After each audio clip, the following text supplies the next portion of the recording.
Proxy server. So basically proxy server जो है ये आपका एक ऐसा सर्वर है, आज की डेट में बहुत कम जगह पे इसका इस्तेमाल किया जाता है, लेकिन ये एक काफ़ी इम्पॉर्टेंट है जहाँ पे आप अपने लोकल एरिया नेटवर्क का जो लोड है वो थोड़ा सा कम करना चाहते हैं। तो बेसिकली ये क्या करता है, आपके जो लोकल एरिया नेटवर्क का जो भी कनेक्शन है वो डायरेक्टली इंटरनेट के साथ में कम्युनिकेट नहीं होने देता है। आपका लोकल एरिया नेटवर्क का जो कनेक्टिविटी प्रॉक्सी सर्वर तक आती है ये उसको यहाँ पे टर्मिनेट करता है, और फिर उसके बाद जो है आगे जाकर अपने कम्युनिकेशन एस्टैब्लिश करके वापस ट्रैफिक लाकर जो है आपके डिवाइस को हैंड ओवर करता है। अगर सपोज कर लो कि यहाँ पे आपके PC2 जो है उसने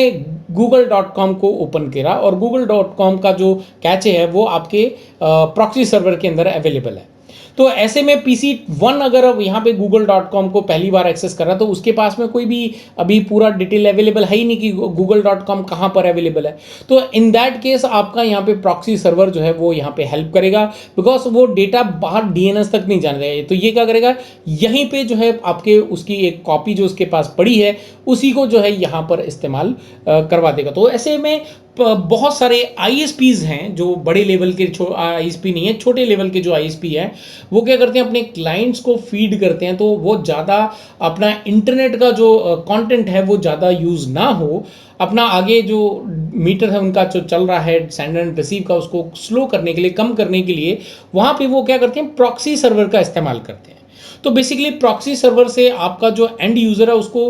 वो सारा डेटा, अगर उसकी रिक्वेस्ट आती है तो पहले प्रॉक्सी सर्वर अपने डेटाबेस में चेक करता है कि उसके पास क्या क्या अवेलेबल है, तो जो भी अवेलेबल है वो उठाकर वहीं से दे देता है। लेकिन यहाँ पे कई बार जो है प्रॉक्सी सर्वर का इस्तेमाल करने पे आपके पास कुछ इश्यूज भी हो सकते हैं, यानी कि आपका जो एंड यूज़र है उसको पुराना डेटा भी मिल सकता है, क्योंकि प्रॉक्सी सर्वर जो है वो तभी आपका रिएक्ट करता है जब उसको कुछ नया चाहिए होता है, तभी वो इंटरनेट से फैच करता है। लेकिन अगर उसके पास में कोई पहले से डेटा पड़ा है और उसी से सिमिलर आपकी रिक्वेस्ट आई है दूसरे यूज़र की, तो ये बाहर इंटरनेट से ना लाकर डेटा खुद का जो डेटाबेस है उसी में से उसको प्रोवाइड कर देता है। तो यहाँ पे प्रॉक्सी सर्वर के जो फीचर्स की अगर बात करें तो received internet bounded traffic from local client and create its own connection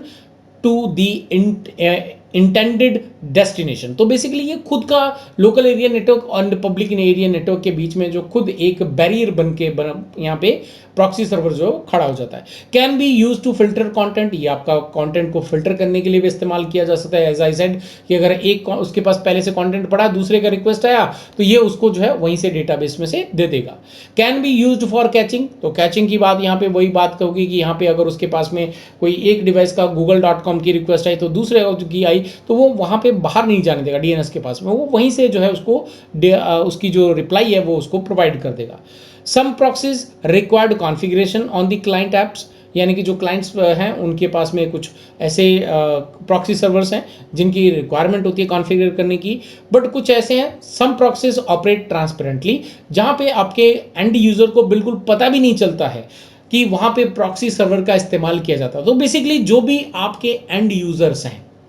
तो वो जितना भी डेटा कम्युनिकेशन कर रहे हैं, जो भी वो एक्टिविटी कर रहे हैं, वो सारी की सारी एक्टिविटी जो है, डेटा जो है वो कहाँ पे स्टोर होता रहता है, प्रॉक्सी सर्वर के अंदर स्टोर होता रहता है। इसीलिए यहाँ पे जो है ऑपरेट ट्रांसपेरेंटली, यानी कि एंड यूजर को पता ही नहीं चल रहा है लेकिन प्रॉक्सी सर्वर बीच में अपना काम करते जा रहा है। तो इसको हम लोग जो है यहाँ पे ऑपरेट ट्रांसपेरेंटली कहते हैं। तो ये आपका प्रॉक्सी सर्वर के कुछ बेनिफिट्स हैं जिसका इस्तेमाल कर सकते हैं, और बहुत सारे ISP इसका इस्तेमाल करते भी हैं। तो ये है आपका प्रॉक्सी सर्वर।